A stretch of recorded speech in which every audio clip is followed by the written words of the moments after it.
আসসালামু আলাইকুম প্রিয় শিক্ষার্থী, আশা করি তোমরা সবাই ভালো আছো। আজকে তোমাদের সাথে কথা বলবো সেশন 4 নিয়ে। নাগরিক সেবা গ্রহণের স্বচ্ছতা ও জবাবদিহিতা নিশ্চিত করতে ওয়েবসাইট বা সামাজিক যোগাযোগ মাধ্যম পেজের ডিজাইন, অর্থাৎ একটি ওয়েবসাইটের কেমন ডিজাইন করতে হয় এবং সামাজিক যোগাযোগ মাধ্যমের পেজের ডিজাইনটা কেমন করতে হয় সেরকম একটা বিষয় নিয়ে আমরা আলোচনা করব। তো এখানে দেখো কিছু কথা বলা আছে, আমরা একটু দেখে নেই কি বলছে। এখানে বলছে যে সরকারি সকল অফিসের এখন ওয়েবসাইট ও সামাজিক যোগাযোগ মাধ্যমে পেজ বা গ্রুপ থাকে, যেখানে সকল নোটিশ, অগ্রগতি প্রতিবেদন, প্রয়োজনীয় ফর্ম, বিভিন্ন কার্যাবলীর ছবি ইত্যাদি প্রকাশ করে থাকে। এমনকি কর্তৃপক্ষের সাথে যোগাযোগও করা যায়।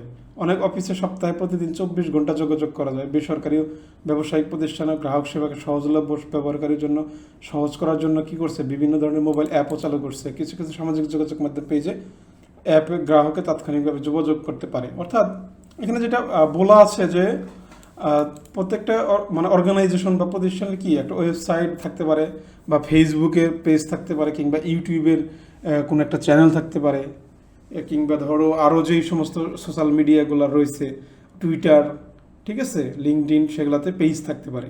এবং সেই পেজগুলো কীভাবে ডিজাইন করে এইটাই অ্যাকচুয়ালি মূল ব্যাপার, এবং ওয়েবসাইটটা কেমনে ডিজাইন করবে সেটা হচ্ছে এখানকার মূল ব্যাপার। হ্যাঁ, সো দেখো এখানে একটা দেওয়া আছে, যেমন ভূমি সেবা একটা অফিস, হ্যাঁ, প্রতিষ্ঠানের নাম। সেখানে দেখো এরকম করে দিছে, ফেসবুকে একটা পোস্ট করছে, বলছে অনলাইনে জমির খতিয়ান যাচাই করার পদ্ধতি। তো এখানে অনেক কিছু লেখা থাকবে এরকম একটা ডিজাইন করে এরকমভাবে পোস্ট করছে। দেখো এতজন মানুষ শেয়ার করেছে এবং এতজন মানুষ কমেন্ট করেছে, এতটা লাইক দিয়েছে মানুষ। তার মানে ভূমি সেবার ফেসবুক পেজটা এরকম থাকতে পারে, ঠিক আছে। সো এটা আসলে প্র্যাকটিক্যাল বিষয়, এটা বা নিয়ে আসলে তোমাদের পড়ার কিছু নেই আপাতত। জাস্ট এটা তোমরা যেহেতু ফেসবুক চালাও মোবাইলে, কিন্তু এরকম দেখতে পারো, তাই না? ভূমি সেবা এরকম কিন্তু দেখতে পারো আর কি। তো এরকমই যে তুমি যখন এটার কোনো দায়িত্ব কখনো পড়বে, সাপোজ তুমি মনে করো ভূমি সেবাতে চাকরি করো এবং তোমাকে এরকম করে ফেসবুকে পোস্ট করতে হবে বা ওয়েবসাইটে অনেক কিছু অ্যাড করতে হবে, তখন তুমি এভাবে করতে পারবে, ঠিক আছে। এখন বলছে যে আমরা এই অভিজ্ঞতায় নিজেদের জন্য একটা ওয়েবসাইট ডিজাইন করব, যেখানে আমাদের ক্লাসের সকল তথ্য শিক্ষক, শিক্ষার্থী, অভিভাবক, অন্যদের জন্য উন্মুক্ত রাখবো, ঠিক যেমন অন্যান্য ওয়েবসাইটের মাধ্যমে স্বচ্ছতা, জবাবদিহিতা নিশ্চিত করা হয়। শুরুতে খুব সাধারণ একটা ওয়েবসাইট তৈরি করলে পরবর্তীতে আমরা সমৃদ্ধ একটা ওয়েবসাইট তৈরি করব। কিন্তু আমরা তো এখন ওয়েবসাইট তৈরি করতে জানি না, তাই না? তারপরে উদ্বিগ্ন হওয়ার কিছু নাই, ওয়েবসাইট তৈরি করা এখন অনেক সহজ। এমন অনেক প্ল্যাটফর্ম বা মাধ্যম রয়েছে যেগুলো দিয়ে সম্পূর্ণ ফ্রিতে খুব সহজেই টেমপ্লেট দিয়ে ডিজাইন করা যায় ওয়েবসাইট, ঠিক আছে। এজন্য আমাদের কিছু পরিকল্পনা থাকতে হবে, আর এই পরিকল্পনাটাই এখানে অ্যাকচুয়ালি উল্লেখ করা আছে। কি কি পরিকল্পনা? ধরো বলছে যে কোন মাধ্যমে আমরা বা কোন প্ল্যাটফর্মে এটি তৈরি করা যায় সেটা ভাবতে হবে।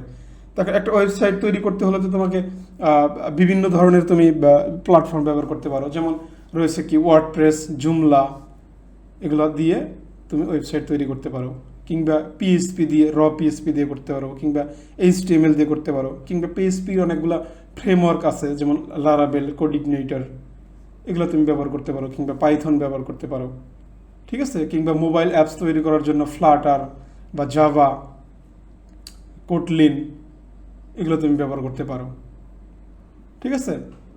সো ব্যাপারটা হচ্ছে যে তুমি কোন প্ল্যাটফর্মে তৈরি করবে ওয়েবসাইটটা, সেটা এখানে তোমাকে মানে জানতে বলা হয়েছে, ঠিক আছে। সেটা তুমি লারাবেল দিয়ে করবে, নাকি পিএইচপি দিয়ে করবে, নাকি ওয়ার্ডপ্রেস দিয়ে করবে। আবার এটার জন্য একটা ডোমেইন বা ওয়েবসাইটের পেজের নাম কি হবে সেটা নির্ধারণ করতে হবে। ডোমেইন অর্থাৎ একটা ওয়েবসাইটের নাম, লাইক দেখো আমি যদি দেখাই, যেমন আমাদের এটা হচ্ছে আমাদের ওয়েবসাইট মিক্সফ্যাব, ঠিক আছে। আমাদের ওয়েবসাইটের নাম কি? mixfab.com, এটা হচ্ছে ডোমেইন, অর্থাৎ mixfab.com এটাকে বলা হয় ডোমেইন, ওকে। তার মানে এই নামটা তোমাকে ঠিক করতে হবে। টার্গেট গ্রুপ কারা, অর্থাৎ কারা এই ওয়েবসাইটটা দেখবে তাদেরকে ঠিক করতে হবে। ওয়েবসাইট বা পেজটিতে আমরা কী কী তথ্য সরবরাহ করব, মানে কী কী তথ্য তুমি ওয়েবসাইটে দেবে সেটা চিন্তা করতে হবে। তথ্যগুলোর ধরন অনুযায়ী শ্রেণী করতে হবে, যেমন কোন জায়গায় নোটিশ থাকবে, কোন জায়গায় ছবি বা ভিডিও থাকবে, বা কোন জায়গায় রুটিন থাকবে, এটা তোমাকে নির্ধারণ করতে হবে। ওয়েবসাইট বা পেজটির প্রথম পাতা বা হোম পেজে কী কী তথ্য থাকবে সেটা তোমাকে নির্ধারণ করতে হবে। ব্যবহার বা তথ্য বিনিময়ের নিয়মাবলী কেমন হতে পারে, কীভাবে টার্গেট গ্রুপের নিকট ওয়েবসাইট বা পেজটির সম্পর্কে অবগত করা যায় সেটাও তোমাকে মাথায় রাখতে হবে। অর্থাৎ এটা কি একটা মার্কেটিং পলিসি। নিয়মিত আপডেট বা সংস্কারের দায়িত্ব কে পালন করবে সেটাও তোমাকে নির্ধারণ করতে হবে। অর্থাৎ শুধু ওয়েবসাইট তো তৈরি করলেই হবে না, এটাকে প্রতিনিয়ত কি করতে হবে, নতুন নতুন তথ্য দিতে হবে, নতুন নতুন ছবি দিতে হবে, আপলোড করতে হবে। এই কাজগুলো কে করবে, কে অ্যাডমিন হবে, সেই বিষয়গুলো তোমাকে কি করতে হবে, নির্ধারণ করতে হবে। আচ্ছা, তো এই বিষয়গুলো অ্যাকচুয়ালি এখানে বলা আছে যে এই বিষয়গুলোই মাথায় রাখতে হবে।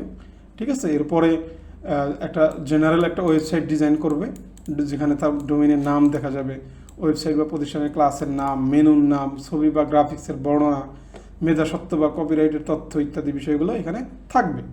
ঠিক আছে। আচ্ছা, এখানে দেখো একটা ডেমো দেওয়া আছে, বলছে যে এখানে হচ্ছে ডোমেইনের নাম থাকবে, এখানে ডোমেইনের নাম, এরপরে থাকবে এখানে হচ্ছে যে তোমার প্রতিষ্ঠান বা ক্লাসের নাম, মেনু থাকবে, এখানে একটা স্লোগান থাকবে, এখানে ছবি থাকতে পারে এবং এখানে স্লাইড থাকতে পারে। ঠিক আছে, এবং নিচে মেধাস্বত্ব বা কপিরাইটের তথ্য থাকতে পারে। দেখো আমাদের ওয়েবসাইটেও কিন্তু যে এরকম আছে, যেমন আমাদের দেখো এখানে যে একটা ছবি আছে, এটা হচ্ছে লোগো, এই ক্যাটাগরি, আবার এখানে দেখো কি আছে, এগুলো হচ্ছে মেনু, এগুলোকে বলা হয়েছে কি মেনু। এখানে দেখো যে আমার ছবি আছে, ছবি সহ আমি কিন্তু বলছি যে ক্লাস 6-এর পড়া এখানে পাওয়া যাবে, 7-এরটা এখানে পাওয়া যাবে, তাই না? তার মানে কি এগুলো এক একটা সেকশন আলাদা আলাদা করা আছে এখানে মেনু, এবং এই যদি বলছে যে এখানে কী কী থাকবে, বর্ণনা থাকবে। তো আমি কিন্তু এখানে বলে দিছি আর কি যে ক্লাস 7-এর এতগুলো কোর্স আছে, এখানে ক্লিক করলে ক্লাস 7-এর জিনিসগুলো দেখতে পারবে। ঠিক আছে, তারপরে দেখা এই যে এখানে কপিরাইটের ব্যাপারটা আমি লিখে রাখছি, যেটা mix fab all rides result. ঠিক আছে, এবং নিচে মেনু থাকতে পারে, আমার এখানে অ্যাপস এর ডাউনলোড করার লিঙ্ক দেওয়া আছে এখানে, এবং আরও কিছু এখানে লিঙ্ক দেওয়া আছে। ঠিক আছে, তো বা এই জিনিসগুলো তোমাকেও করতে হবে, বা ওয়েবসাইট যখন তৈরি করবে তখন এটা তুমি করবে। এখন এইখানে আমরা এখন ওয়েবসাইট তৈরি করার ইয়েতে সিচুয়েশন আমরা আসিনি, তবে আমরা নেক্সট ক্লাসগুলোতে হয়তো বা আমরা এই ওয়েবসাইটগুলো তৈরি করব সিম্পল, খুব সহজেই যা করতে পারি সেই বিষয়ে আমি অবশ্যই তোমাদেরকে দেখাবো। এবং এই বলে আজকে এখানে শেষ করব। আজকে আর সেশন 5কে দেখাবো না, সেশন 4টে আমরা কমপ্লিট করলাম।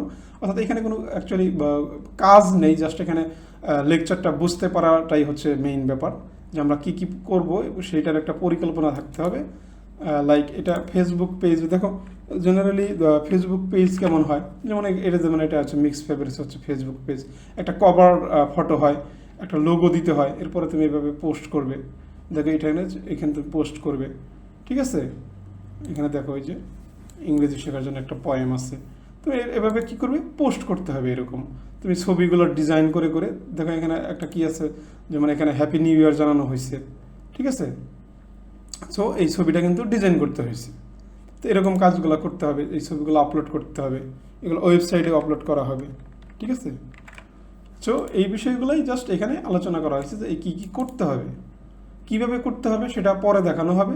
এই যে দেখো পরের সেশনটাই কিন্তু ওয়েবসাইট ডিজাইন, পরে আমরা সব বিষয় নিয়ে আলোচনা করব। সো আজকে সেশন 4টা এখানেই শেষ করছি। সবাই ভালো থাকো, সুস্থ থাকো, এবং অবশ্যই চ্যানেলটিকে সাবস্ক্রাইব করে রাখো, যাতে পরবর্তী ক্লাসগুলো অবশ্যই দেখতে পারো এবং নোটিফিকেশন পাও। এবং চ্যানেলটি সাবস্ক্রাইবের সাথে সাথে জাস্ট নোটিফিকেশন আইকনে ক্লিক করে রাখবে, যাতে কোনো একটা ভিডিও আপলোড করার সাথে সাথেই তুমি মানে ইউটিউবের মাধ্যমে তুমি নোটিফিকেশন পেয়ে যাবে। ঠিক আছে, সো আজকে এখানেই শেষ করব। ভালো থাকো, সুস্থ থাকো, আল্লাহ হাফিজ।